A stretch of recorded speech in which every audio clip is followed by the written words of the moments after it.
An enslaved girl was brutally whipped and left to die until cowboys found her and risked all to save her. The sun was barely up, yet already the air hung heavy over the cotton fields of Mississippi.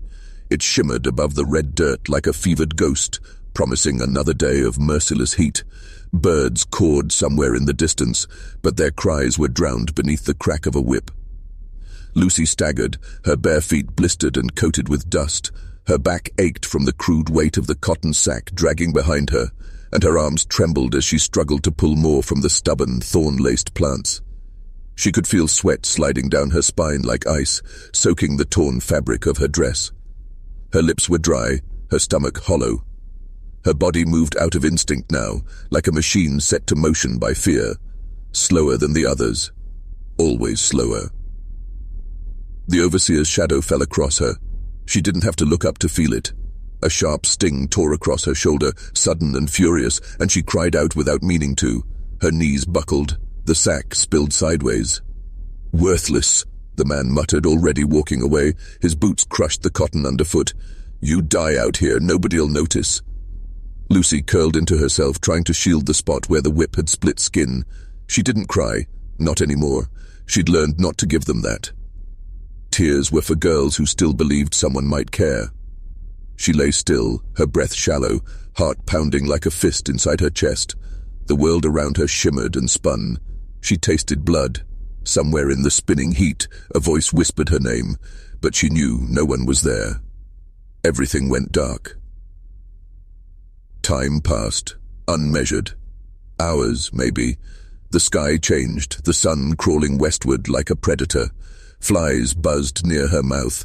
A vulture wheeled overhead, its wings a black scythe against the sky. And then, hooves. The ground trembled. Distant at first, then closer. A low rumble growing stronger with each second. The sea Attle came first, surging over a ridge in a flood of muscle and horns, stirring a storm of dust in their wake. Cowboys followed, half a dozen or more, riders wrapped in worn coats and sun-faded hats, their faces masked in grit. "Whoa! Whoa now!" one of them shouted, pulling his horse to a jarring stop. The animal reared, and its rider swung down, boot hitting earth with a thud. "Something's here," he called, waving a hand to the others. "She's breathing. God almighty, she's just a girl." The dust settled slowly. The cowboys circled. One, tall and wiry with eyes like flint, crouched beside Lucy. He reached for her gently, pressing 2 fingers to her neck. "Still got a pulse," he muttered.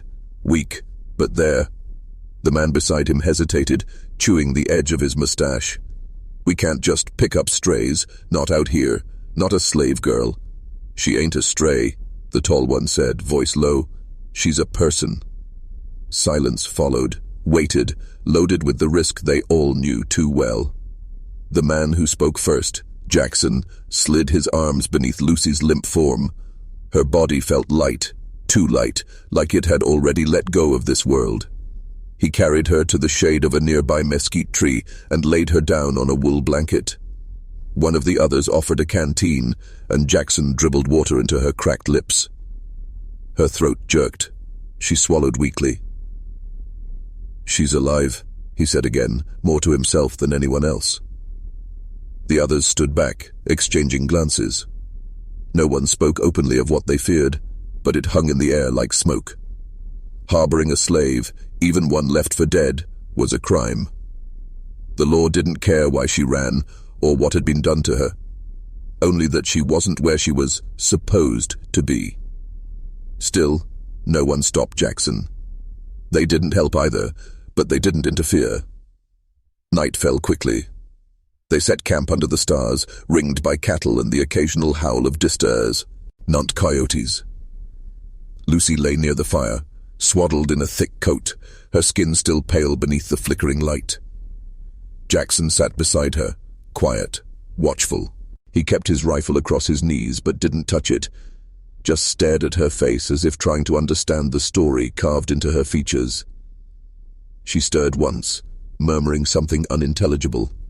He leaned closer, hearing only fragments. A name, maybe a prayer. When morning came, Lucy opened her eyes. She flinched the moment she saw the stranger beside her, scrambling weakly backward until she hit the base of the tree. Her hands curled into fists. Her breath came fast. Jackson raised both palms. "Easy now. You're safe." She didn't believe him. She'd learned not to trust any man, especially one with boots and a gun. "You fell," he continued, nodding toward the open plain. "Back near the ridge. We found you." She didn't answer, just stared. "You got a name?" he asked after a pause. Still nothing. "Mine's Jackson. This here's trail country. We're moving cattle west." Her eyes narrowed. Her hand went to her neck instinctively, searching for something. He reached into his pocket and offered a scrap of red cloth, the ribbon she'd been wearing, now faded and frayed. "Kept this safe," he said. "Figured it meant something." Her gaze dropped to it. Her fingers twitched, then closed around the cloth like it was the only solid thing in the world. She held it to her chest, then turned her head away. "She got a name?" one of the cowboys asked from the edge of the fire circle later that night. "She does," Jackson replied, keeping his eyes on the girl. "She just ain't ready to give it." Lucy didn't sleep that night. Not really. She drifted in and out of shallow dreams, faces, fire, thunder. Once she jolted upright, heart racing. Jackson was still there, eyes closed but not asleep. "You ain't tied down," he murmured. "Ain't gonna hold you. But if you want to keep breathing, best stick with us till you're strong." She said nothing, but she didn't run.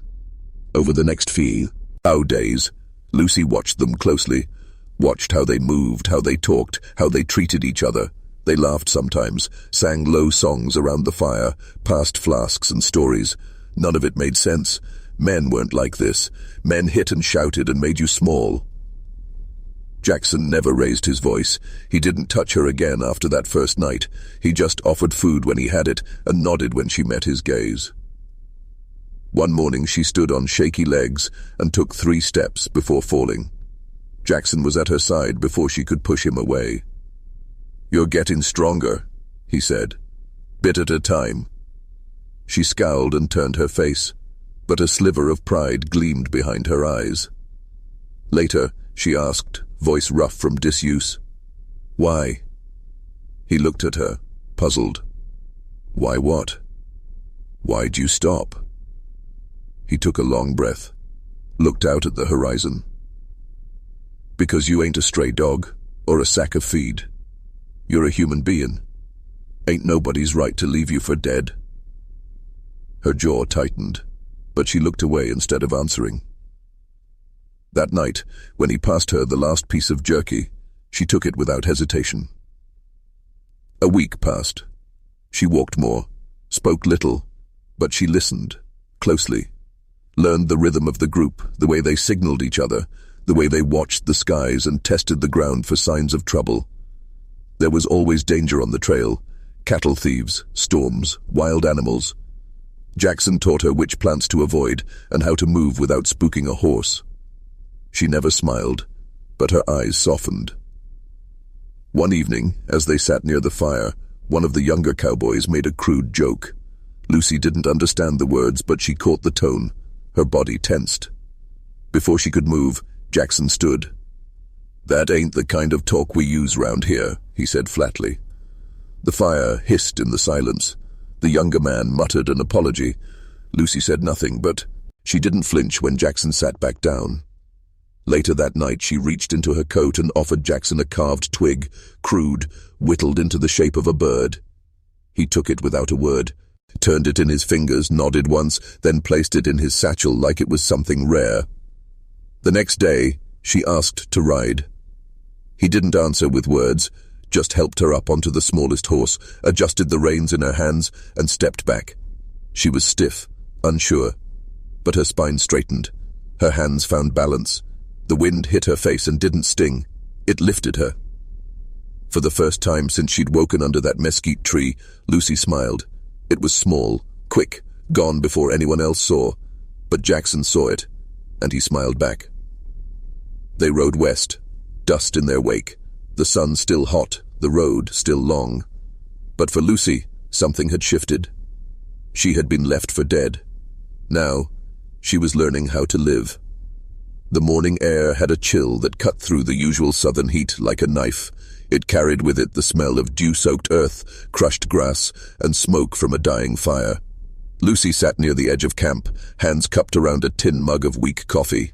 She didn't drink it, just held it, letting the warmth soak into her fingers. Jackson moved quietly nearby, saddling his horse. He glanced at her once, not saying a word, but gave a slow nod. She returned it, barely. It had been nearly 2 weeks since the Cowboys had found her. She no longer flinched at the sound of boots or startled when someone raised their voice. Her strength was returning slowly, like water trickling back into a dried-up stream. Her eyes were clearer now, more focused, but something inside her remained tightly locked, as if too much movement might cause it to break again. As the men prepared to ride, Lucy approached Jackson. Her voice was quiet, hesitant. "I want to help," she said. He paused, reins in hand, studying her. "You sure?" She nodded. He handed her a coil of rope and pointed to the pack mule. "Start with this. Tie it down. Not too loose, not too tight. Make sure it holds." Her fingers fumbled, but she didn't ask for help. She watched, learned, and adjusted. Jackson stood nearby, neither rushing her nor correcting too quickly. When the knot finally held and the mule didn't protest, he offered a single word of praise. "Good." The trail ahead was rough. Hills rolled endlessly, and the dirt path narrowed until it was little more than a deer track. Every few miles they stopped to rest the animals and scan the horizon.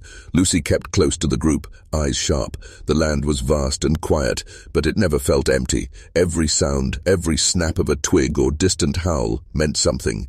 She was learning that. Later that afternoon, a tension settled over the group like a low storm cloud. The cattle grew restless, snorting and shifting.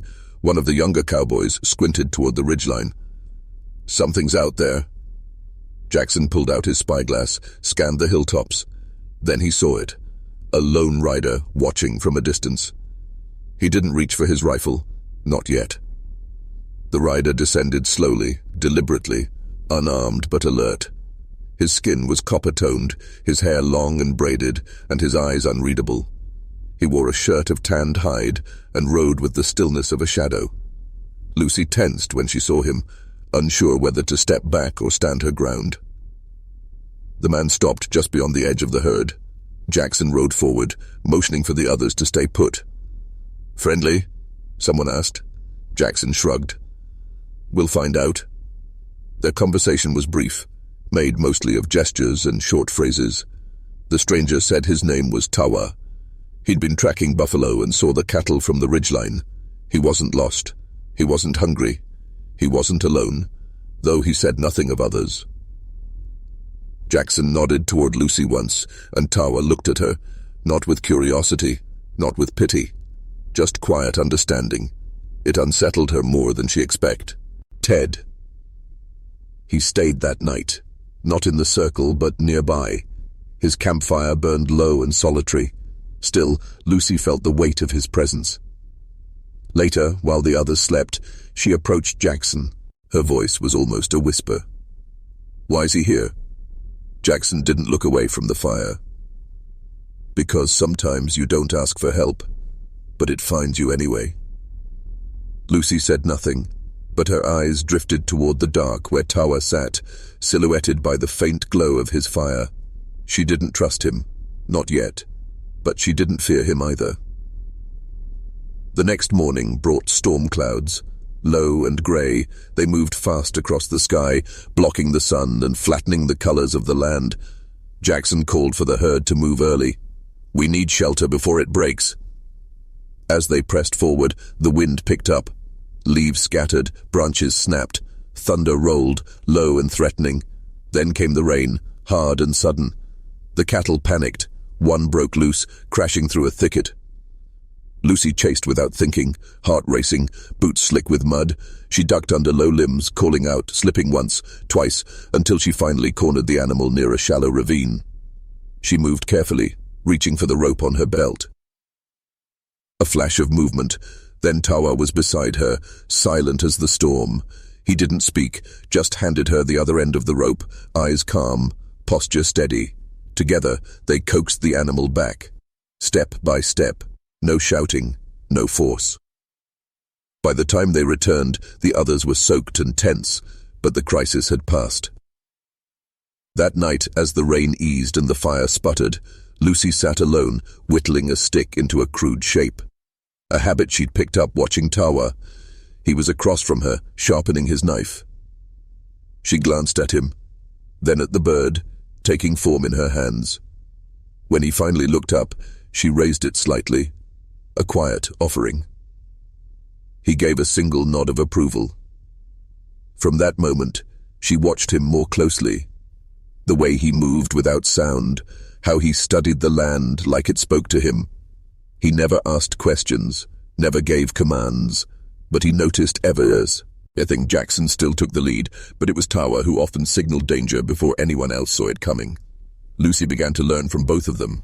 Jackson taught her how to ride better, how to keep her weight balanced, how to trust the horse beneath her.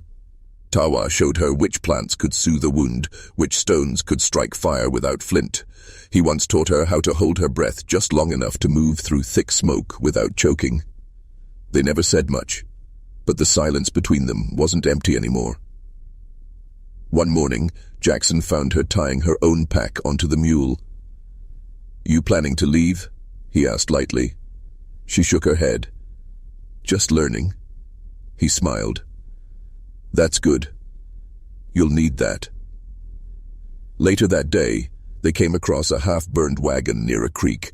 Smoke still curled from its blackened frame. Cattle carcasses rotted nearby, and the smell of death hung in the air. Jackson raised his hand for silence. Tawa scouted ahead, returning with a grim look. "Bandits?" Lucy asked. "Looks like it," Jackson replied. "Stay close." They didn't linger. The trail ahead was uncertain, and the danger was real now, not just the weight of Lucy's past, but the present threat of violence. That night, no one sang around the fire. Lucy lay awake, staring at the stars through the mesh of tree branches overhead. Jackson sat nearby, oiling his rifle. She turned to him, voice low. "You ever run from something?" He paused, fingers stilling on the cloth. "Yeah. Lost my daughter once. Years ago. I went looking. Never found her." She didn't know what to say. "I kept moving," he continued. "Figured maybe if I helped someone else, it'd count for something." She nodded slowly. "It does." He looked at her, surprised. "You helped me," she said, then turned away before he could reply. Over the next few days, Lucy grew quieter but more confident. She helped. Wrangled the cattle, fixed straps, cleaned tools. The others began to include her more naturally, no longer just the girl they rescued, but part of the group. She even started humming once, barely audible, as she brushed one of the horses, a melody without words. Tawa passed her as she worked, pausing just long enough to drop a sharpened stone at her feet. She looked at it, then at him. "For cutting," he said simply. It was the first full sentence he'd said to her. She picked it up, testing the edge. "Thank you." By the end of the week, they reached a stretch of highland with sweeping views of the valley below. It was beautiful, golden grass rolling in waves, sun cresting low on the horizon. They camped there for the first time without the fear of rain or threat of strangers. Lucy sat with Jackson and Tawa on either side, the fire warm between them. "Almost feels like home," she murmured. Neither man replied, but the silence said they understood. Before bed, Jackson handed her a map, corners frayed, lines faded. "You ever seen one of these?" She shook her head. "Here's where we came from," he said, tapping the edge. "And here's where we're going." She traced the path with her finger, her brow furrowed. "It doesn't show everything," she said. "No," he agreed, "but it's enough to find your way if you know what matters." She folded the map and tucked it into her coat. That night, she dreamed of her mother's voice, soft, distant, like wind through tall grass. She didn't wake with tears, only a slow breath, deep and steady. When the group rose at dawn, she was already saddled up, waiting. Jackson raised an eyebrow. You leadin' now? Maybe, she said with a smirk. Even Tawa chuckled. As they rode west, the trail narrowed again, bordered by dense brush. The wind whispered through the leaves, and birds took off in sudden bursts. Every sound felt sharper now, every movement a message. Lucy read the trail with new eyes. They weren't out of danger. The world was still cruel, still unpredictable. But for the first time, she wasn't just surviving, she was learning how to live beyond fear, and she wasn't doing it alone. Dust curled behind the cattle as they moved westward, hooves beating a steady rhythm into the earth. The plains stretched wide, golden and endless under the afternoon sun, but something in the air had changed. Lucy felt it first, a pressure in her chest she couldn't name. She glanced toward the horizon, her eyes narrowing against the brightness. The land was quiet. Too quiet. No birds, no wind, just the sound of shifting leather, snorting animals, and the distant creak of worn saddles. Jackson rode slightly ahead, eyes alert, his rifle slung across his back. Tawa was off to the left flank, nearly invisible among the tall grass, yet always there, a shadow guarding the group's perimeter. Lucy, now riding with confident balance, scanned the ridgeline. Her fingers twitched near the rope looped to her saddle horn, the one she had learned to use with careful precision. She didn't know what was coming, but she knew something was. They set camp that night in a hollow sheltered by a low ridge, the cattle penned close with makeshift fencing. The fire crackled, muted under the weight of silence. The men spoke little. Even the jokes that sometimes passed between them fell flat. Lucy sat near Tawa, sharpening the stone he'd given her days ago. The blade caught the firelight in flashes. Jackson approached with a strip of dried meat and knelt beside her. "You feel it too?" he asked. She nodded. "Like the wind's holding its breath?" He rubbed a hand over his jaw. "Been hearing rumors. Words spreading about a group trailing behind us. Bandits, maybe. Folks hunting escaped slaves. Or both." Lucy's hand stilled on the stone. "They know about me? They might, or they might not care who gets caught so long as they get paid." Her throat tightened. She thought of the bra, and she bore on her shoulder, faded now but not gone, a mark that would never let her forget what she once was. She looked over at the fire. "What if they come?" Jackson didn't answer right away. His eyes met hers, and in them was something both fierce and resigned. "Then we don't run. Not this time." Tawa rose silently, slinging his bow across his back. He pointed 2 fingers to his eyes, then to the ridge. "Scoutin'," Jackson said with a nod. Lucy stood too. "I'm coming." He hesitated, but she didn't give him time to object. Her stance was solid, her voice steady. They moved like smoke along the ridge. Tawa led, Jackson beside him, Lucy just behind. Her heartbeat kept time with her footsteps. Each breath was slow and deliberate. As they reached the crest, Tawa dropped to one knee and gestured ahead. 3 riders, maybe 4, approaching slow, not part of any cattle drive, guns at their sides. One of them carried a whip coiled at his belt. Lucy's blood went cold.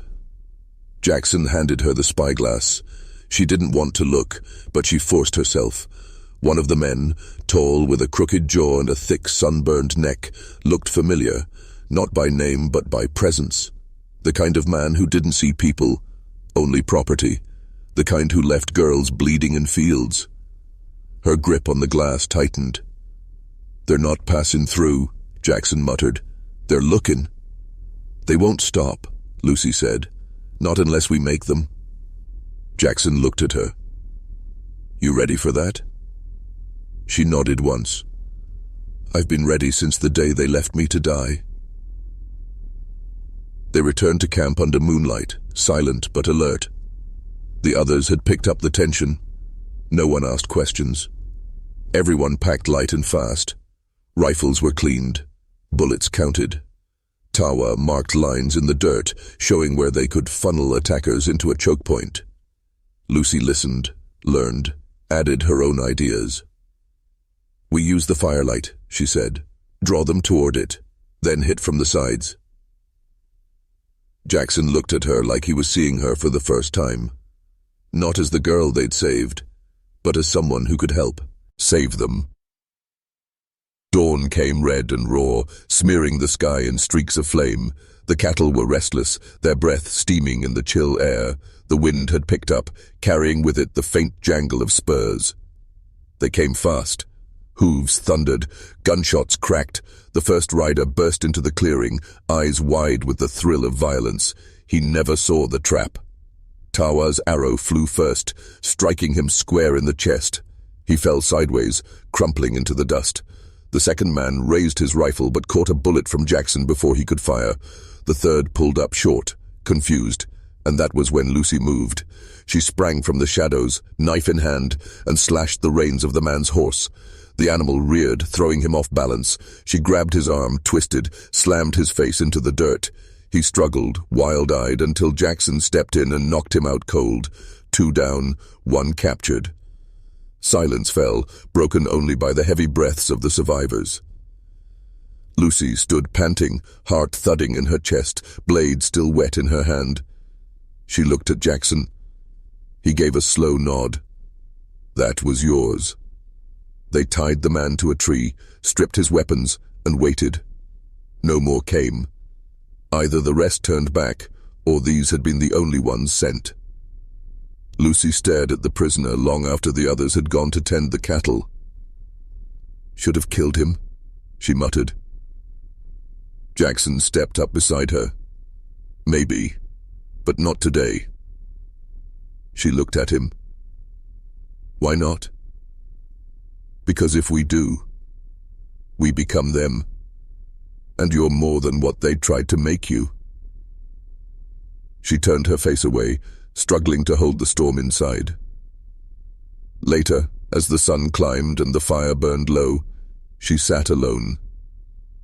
Tawa approached without a word, carrying a strip of cloth. He handed it to her, her ribbon, now cleaned and resewn. She took it with both hands, fingers trembling. "Why?" she whispered. Tawa met her gaze. "Because your story's not finished." She tied it into her hair. They rode again the next day. The land opened up ahead of them, vast and unfamiliar. No more bandits, no more whips, just the horizon. Jackson called a halt near a crossroads. The map was unrolled once more, and this time he offered it to Lucy. "You don't have to stay," he said. "You've got enough now, to keep going, to find your own path." She looked at the others, at Tawa, quiet and steady, at Jackson, worn but proud, then at the fork in the trail. One path led west, further, wilder, unknown. The other curved north, toward small towns, papers, and possible safety. "I don't belong anywhere yet," she said. Jackson nodded. "That's the truth most folks never say out loud." She stood in the middle of the trail for a long time. The sun dipped behind her, casting a long shadow ahead. She took the ribbon from her hair and tied it around a post at the fork. Not as a sign of surrender, but as a marker. She mounted her horse, straight-backed, calm. Jackson rode beside her, then slowed, letting her pass. "You know," he called after her, "you ever wanted to tell that story of yours? There's folks who'd listen." She didn't look back. "One day," she said, "when I'm ready." They watched her ride until the dust swallowed her up. Somewhere down that trail she would face more fights, more choices, more ghosts. But she would do it standing, speaking, living. Lucy had started her journey in chains. She rode now as her own,